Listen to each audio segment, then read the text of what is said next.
यज्ञ की विधि के विषय में हम चर्चा कर रहे थे। तो यज्ञ में हम जो आहुतियाँ देते हैं उनका परिमाण कितना होना चाहिए, इस विषय में कल बात चली हुई थी। घृत आदि की एक आहुति का परिमाण न्यून से न्यून 6 मासे होना चाहिए। एक आहुति का परिमाण होना चाहिए 6 मासे, और 12 मासे में 1 तोला होता है, और 6 मासे जो है इसे बताया कि 6 मासे की आहुति देनी चाहिए। तो 6 मासे की आहुति का मतलब हो गया आधा तोला, और 1 तोला में होता है 10 ग्राम, तो आधा तोला में हो गया 5 ग्राम। इसका मतलब 5 ग्राम घी आदि जो भी पदार्थ है उनकी आहुति हमें एक बार में देनी चाहिए। और जो मोहन भोग है, अन्य द्रव्य है, वे 1 छटाक भर एक बार में देने का विधान बताया है। तो 1 छटाक में 50 ग्राम होते हैं, अर्थात 50 ग्राम हमें खीर है, हलवा है या जो भी है तो उनको डालने का हवन में विधान हो गया। अब यज्ञ का प्रयोजन क्या है और यज्ञ से हमें क्या लाभ होता है। तो वेदोक्त कर्तव्य का पालन, पहला प्रयोजन क्या हो गया यज्ञ का, वेदों में कहा गया हमारे लिए जो कर्तव्य है उसका पालन होगा। वेदों में हमारे लिए कुछ करने के लिए बताया ना, क्या कर्तव्य है, उसका पालन होगा। एक तो यज्ञ करने का ये हो गया लाभ। दूसरा, ईश्वर की उपासना। ईश्वर की उपासना भी यज्ञ के माध्यम से होती है। ईश्वर से भी हम जुड़ते हैं। ईश्वर परक जो वेद मंत्र है उनको यज्ञ में बोला जाता है, और उनका भाव बना करके हम ईश्वर से भी जुड़ते हैं, ईश्वर की उपासना भी होती है। और जो मोक्ष है, मोक्ष की सिद्धि में भी यज्ञ क्या है, सहायक है। नितांत मुक्ति के लिए यज्ञ हमारे लिए क्या बनेगा, साधन का काम करेगा, वो सहायक बनेगा। यदि हम यज्ञ नहीं करेंगे पूरे जीवन भर तो अगला जन्म मनुष्य का नहीं होगा, और मनुष्य का जन्म ही नहीं होगा तो हमारा तो मोक्ष का जो मूल साधन था वो छिन गया हमसे। तो योगाभ्यास क्लेशों का दग्धबीज करना तो अंतिम है ही है मुक्ति के लिए, लेकिन यज्ञ भी प्रत्यक्ष नहीं तो परोक्ष रूप में मोक्ष का साधन है। यज्ञ हमें मोक्ष की ओर बढ़ाएगा, यज्ञ हमें पतित होने से बचाएगा, नीचे गिरने से बचाएगा। तो मोक्ष की सिद्धि में भी यज्ञ सहायक है। और अगला है आत्मिक सुख की प्राप्ति। हम यज्ञ करेंगे तो हमें उससे आत्मिक सुख मिलेगा, क्योंकि सीधा सा ईश्वर का नियम है, यदि हम अच्छे श्रेष्ठ उत्तम कार्य करेंगे, जो कार्य ईश्वर ने हमें करने के लिए बोला है, तो उसमें हमें आत्मिक सुख मिलेगा ही मिलेगा। और जो आत्मिक सुख होता है वो हमारे लिए लाभकारी ही होता है, हानिकारक कभी नहीं होता। जिस प्रकार से लौकिक सुख में लेते हैं तो साथ साथ दुख भी व्यक्ति को मिलता है, इस तरह से आत्मिक सुख में नहीं है। आत्मिक सुख में सुख ही सुख मिलेगा, अच्छे संस्कार भी बनेंगे और बदले में कोई हानि भी नहीं होगी। तो यज्ञ करेंगे, यज्ञ करने से हमें आत्मिक सुख की प्राप्ति होगी। और जब यज्ञ होगा, बड़े बड़े आयोजन होंगे, 16 संस्कारों में से कोई संस्कार होगा, उपनयन संस्कार, वेदारंभ संस्कार, जात कर्म संस्कार, अंत्येष्टि संस्कार, विवाह संस्कार, कोई भी संस्कार हो, या किसी विशेष कार्य को प्रारंभ करने से पहले उस कार्य को प्रारंभ करने के उपलक्ष्य में हम कोई बड़ा यज्ञ करें, कोई संगठन की बात करें, कोई देश के उद्धार की बात करें, समाज के उद्धार की बात करें, वेदों के उद्धार की बात करें, या कुछ भी जो है समाज को, राष्ट्र को, संसार को आगे बढ़ाने की जब हम बात करेंगे तो हमें जो है विद्वानों के संग की प्राप्ति भी होगी यज्ञ करते। तो वेद के योग अभ्यासी धार्मिक विद्वान होंगे और उनका जो प्रवचन है उसका लाभ मिलेगा, उनकी संगति हमें प्राप्त होगी, उनका आचरण देखेंगे, रहन सहन, खान पान, उनके बारे में पता चलेगा, उनके जीवन के विषय में सुनेंगे। तो इस प्रकार के विचार वातावरण माहौल जब होगा तो हमारे भी इसी प्रकार के विचार बन जाएंगे। तो जो विद्वान हैं उनके संग का और उनसे हमें उपदेश भी प्राप्त होगा, उनके उपदेशों का भी हमें लाभ होगा। अच्छे अच्छे उपदेश विद्वानों से हमें सुनने को मिलेंगे। तो ये भी यज्ञ का एक लाभ है। यज्ञ का आयोजन करेंगे तो विद्वान भी होंगे और उनका उपदेश भी हमें सुनने के लिए मिलेगा। फिर अगली बात है दान। यज्ञ के माध्यम से हमारे अंदर दान के संस्कार भी बनते हैं। ईश्वर ने इतना बड़ा संसार बनाया, कर दिया दान, इसके लिए जीवात्माओं के लिए, अपने लिए तो नहीं बनाया, ना उपयोग कर रहा है, इसके लिए बनाया, हमारे लिए बनाया। सारा सब कुछ बना करके सारा दान कर दिया जीवात्माओं के लिए, चाहे वो मनुष्य शरीर में हो या मनुष्य से इतर कोई भी शरीर क्यों ना हो, उसमें जो भी है वे ही इस संसार का उपभोग करते हैं, वही इस संसार को भोगते हैं। तो ईश्वर ने इतना बड़ा दान कर दिया, हमारे अंदर भी तो दान की प्रवृत्ति होनी चाहिए। यदि हमें वास्तव में ईश्वर की प्राप्ति करनी है, ईश्वर को अपना मित्र बनाना है, ईश्वर से जुड़ना है, तो वो गुण हमारे अंदर आना चाहिए। हमारे अंदर त्याग की, दान की प्रवृत्ति जो है यज्ञ के माध्यम से आएगी। त्याग करेंगे, घी का त्याग करेंगे। प्राय व्यक्ति की ऐसी मान्यता होती है कि आधा किलो घी यज्ञ में लगाए, ये तो खाने के काम में आ जाएगा, या दूसरा कोई किसी काम की सिद्धि हो जाएगी। तो इसका मतलब त्याग की भावना नहीं है। आधा किलो शुद्ध देसी गाय के घी का बहुत मूल्य है, बहुत कीमत है, बहुत महत्व है। जब उसको आहुति देंगे अग्नि में, जलवायु आदि की तो शुद्धि होगी ही होगी, साथ ही साथ हमारे अंदर त्याग की भावना भी बनेगी, दान की भावना भी बनेगी, दान के संस्कार भी बनेगी। हम ठीक ठीक वेदोक्त समस्त कार्यों को करते रहेंगे तो साधन तो मिलते रहेंगे, घी आदि की प्राप्ति तो हो ही जाएगी। तो यज्ञ के माध्यम से हमारे अंदर दान की प्रवृत्ति भी बनती है। और जो धनवान गृहस्थी लोग होते हैं वो दक्षिणा आदि के माध्यम से दान देते हैं, उनके अंदर दान की प्रवृत्ति बनती है, भोजन आदि की व्यवस्था करते हैं, इस प्रकार से दान की प्रवृत्ति बनती है। कहीं गुरुकुल आश्रम आदि स्थानों पर या सन्यासियों को दान देते हैं, तो उस तरह से दान के संस्कार बनते हैं और समाज में एक वैदिक परंपरा की स्थापना होती है। परोपकार की भावना भी जो है यज्ञ के माध्यम से व्यक्ति के दिमाग में रहती है। दूसरे का उपकार, दूसरे का कितना बड़ा उपकार होता है यज्ञ के द्वारा।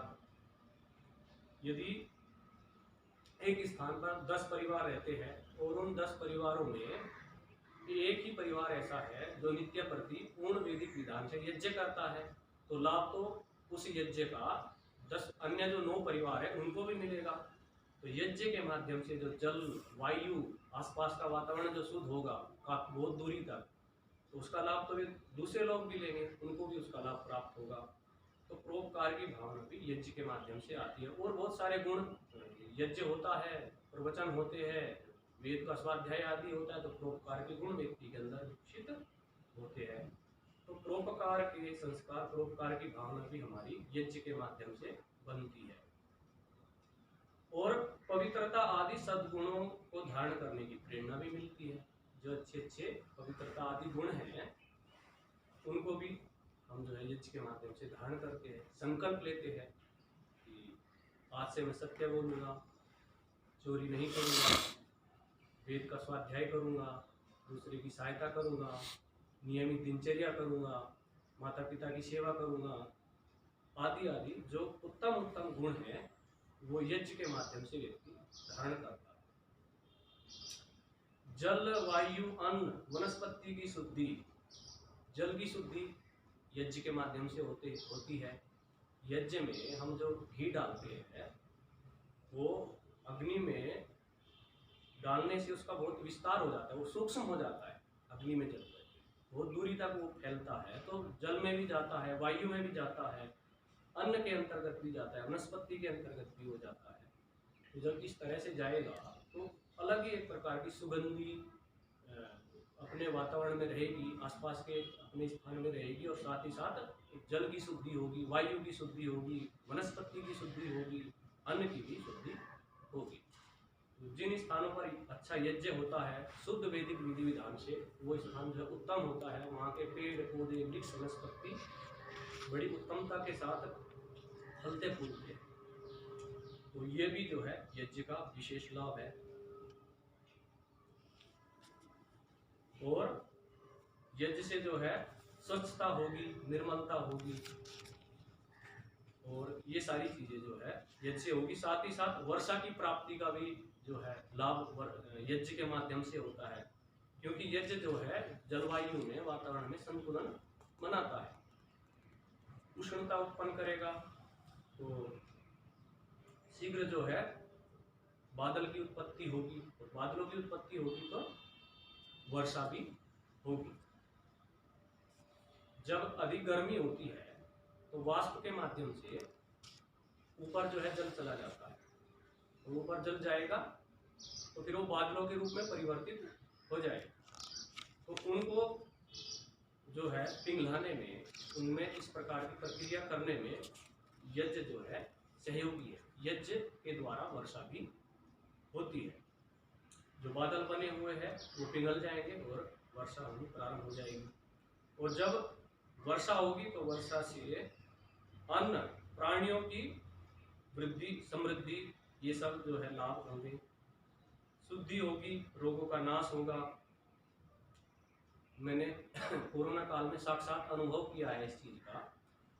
बुखार आदि था जिस समय, तो यज्ञ जब करते थे तो अलग ही प्रकार की शांति मिलती थी, अलग ही प्रकार का जो है एक मनोबल बढ़ता था। ऐसा लगता था कि जैसे रोग मुक्त हो गए, और यज्ञ का विशेष जो है प्रभाव रहता था। अशुद्धि का नाश, अशुद्धि है उसका नाश होगा, रोगों का नाश होगा, कीटाणुओं का नाश होगा, निरोगता आएगी, स्वास्थ्य लाभ की प्राप्ति होगी। तो और बहुत सारे लाभ है।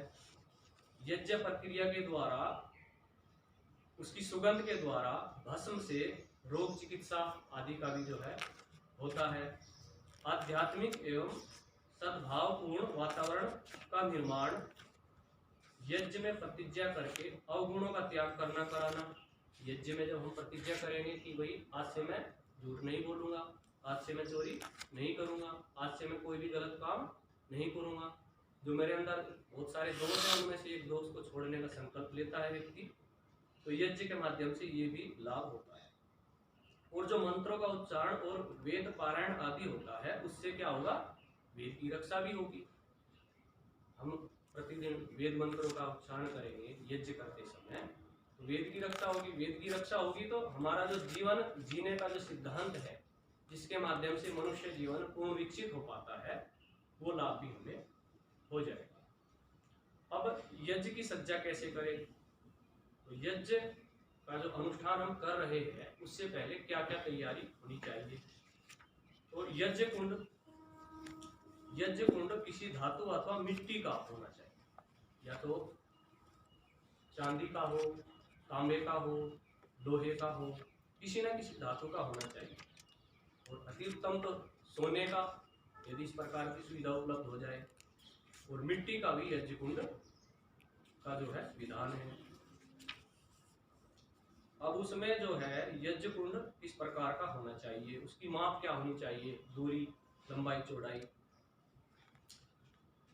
या तो 16 अंगुल अथवा 12 अंगुल लंबा चौड़ा यज्ञ कुंड होना चाहिए। उसकी लंबाई और चौड़ाई या तो 12 अंगुल हो अथवा 16 अंगुल होनी चाहिए, और उतना ही गहरा होना चाहिए। जितनी लंबाई चौड़ाई है, गहरा भी उतना ही होना चाहिए। और जो उसकी तली है वो जो है लंबाई चौड़ाई का चौथा हिस्सा होनी चाहिए। मान के चलो हमने 16 अंगुल लंबा, चौड़ा और गहरा यज्ञ कुंड लिया है, तो उसकी जो तली है उसकी लंबाई चौड़ाई 4 अंगुल होनी चाहिए, अर्थात चौथा हिस्सा होना चाहिए। जो साफ और स्वच्छ हो, जिस यज्ञ कुंड में हम हवन करने चाहते हैं वो स्वच्छ होना चाहिए, साफ होना चाहिए। यदि तांबे का है तो उसको अच्छी प्रकार से पीताम्बरी या नींबू आदि से साफ कर लेना चाहिए, उसको स्वच्छ। उसके बाद हमारे पास घी होना चाहिए। तो परिमाण के अनुसार गर्म किया हुआ गाय का घी, गाय का घी हमारे पास होना चाहिए। यदि हम गाय के घी से हवन नहीं करते हैं या गाय का बता करके उसमें दूसरा मिलावटी कोई और घी या और कोई पदार्थ होता है तो वो पूर्ण शुद्ध यज्ञ नहीं कहलाए, उसको शुद्ध यज्ञ नहीं कहेंगे, उसको पूर्ण वैदिक यज्ञ नहीं कहेंगे। प्राय व्यक्ति ऐसा भी मान लेते हैं कि भाई मैं यज्ञ कर रहा हूँ, और घी में आजकल जो है बहुत सारी मिलावट होती है, शुद्ध घी नहीं होता। बताते हैं कि गाय का घी है, लेकिन वास्तव में वो गाय का घी नहीं होता। किसी में कोई वनस्पति मिली हुई होती है, किसी में चर्बी मिली हुई होती है। तो इस प्रकार के जो घी है उनसे सावधान रहना चाहिए, उनका प्रयोग नहीं हमें करना चाहिए। उससे तो ना करें तो अच्छा है, या उसके स्थान पर गाय का घी नहीं है तो कोई और जो जैसे भैंस है, लेकिन शुद्ध होना चाहिए। उत्तम तो श्रेष्ठ तो वैदिक विधान तो गाय के घी का है, सबसे उत्तम तो गाय के घी से ही यज्ञ करना है और सबसे ज़्यादा लाभ भी उसी से मिलेगा। लेकिन यदि हम मिलावटी घी का प्रयोग कर रहे हैं, उसमें 60 से 70% चर्बी मिली है या अन्य कोई वनस्पति और कोई पदार्थ मिला हुआ है, केमिकल मिला हुआ है, तो उसकी अपेक्षा तो शुद्ध भैंस के घी से भी हवन करेंगे तो भी अच्छा है। या किसी तिलहन का जो है तेल है उससे भी हवन कर लेंगे तो भी अच्छा है, सरसों के तेल से या तिल के तेल से। वो तो अत्यधिक हानिकारक होता है जो हम मिलावटी घी का जो है हवन करते हैं। कहने को कहते हैं कि गाय का घी है, उसको शुद्ध घी बताते हैं, लेकिन वास्तव में वो शुद्ध नहीं होता है। तो उसकी अपेक्षा तो हम जो है सरसों के तेल से भी कर लेंगे, वो भी अच्छा ही माना जाए, लेकिन वो तो अत्यधिक हानि करेगा यदि हम मिलावटी घी का प्रयोग करते हैं। इसलिए यदि हमें यज्ञ का लाभ उठाना है, यज्ञ करना है, तो देसी गाय का घी हर कीमत पर जो है हमें प्राप्त करना चाहिए, चाहे हमें गाय का भी क्यों न पालन करना पड़े। उसी के अनुरूप हमें कृषि और अपना आदि बहुत सारे कार्य जो है करने पड़े। तो यज्ञ यदि हमें करना है तो शुद्ध देसी गाय के घी का ही यज्ञ में प्रयोग करना चाहिए। बहुत सारी कंपनियां आज के समय में बनी हुई है जो देसी घी के नाम से बेचती है, लेकिन वास्तव में वो कितना देसी है, कितना प्रमाणित है, ये नहीं कहा जा सकता, क्योंकि आज के समय में प्राय विश्वास जैसा नहीं रहा है। विश्वास तभी है कि हम अपने सामने गायों का पालन करें, उनको शुद्ध आहार देवें वैदिक कृषि के माध्यम से, और उनके माध्यम से ही हम घी की प्राप्ति करें और उस घी से जो है हवन करें, उसी को खाने में ले लें, उसी को जो है अच्छे अच्छे जो उत्तम हमारे कार्य हैं उनमें प्रयोग में दिया जाए, तभी जो है पूर्ण लाभ होगा, तभी जो है पूर्ण वैदिकता है। नहीं तो कहने को वैदिकता है, लेकिन वास्तव में वो वैदिकता नहीं है। सामग्री सुगंधित सामग्री होनी चाहिए, पुष्टिकारक होनी चाहिए। तो सुगंधित सामग्री में जैसे कई सारे फूल हैं, उनमें बड़ी अच्छी अच्छी सुगंध आती है, गुलाब का फूल है या अन्य और कोई भी फूल है। पुष्टिकारक हो, पुष्टिकारक में जो है बादाम हो, छुहारे हो, मुनक्खा हो, ये सब जो है यज्ञ की जो सामग्री है उसको प्रयोग करने चाहिए। मिष्ट भी होना चाहिए, गुड़ है, शक्कर है, देसी खांड है, तो शुद्ध खांड, शुद्ध शक्कर और गुड़ का भी प्रयोग हम यज्ञ की सामग्री में करें। और बहुत सारे रोगनाशक पदार्थ है, जैसे गिलोय है, तुलसी है, इन सब का भी यज्ञ में प्रयोग करना चाहिए। तो इन सब से बनी सामग्री आहुति देनी चाहिए, और उसमें थोड़ा घी भी मिला लेना चाहिए।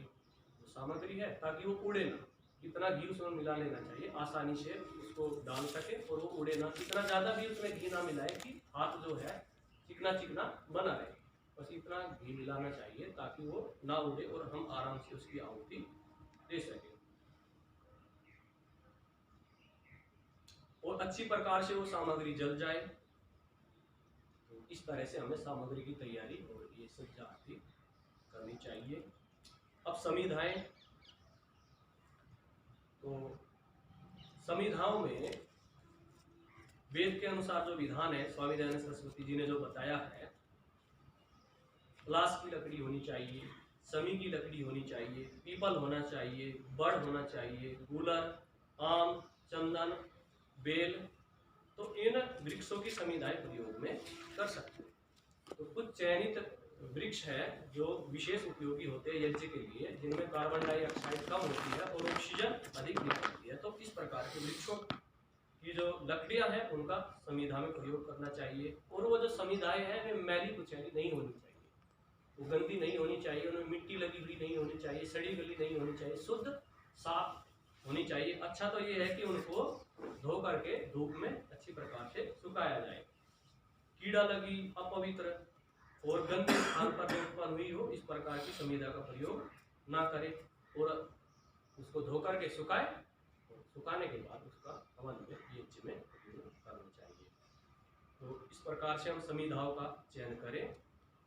तो यज्ञ की से संबंधित कुछ जानकारी आज मैंने दी, बाकी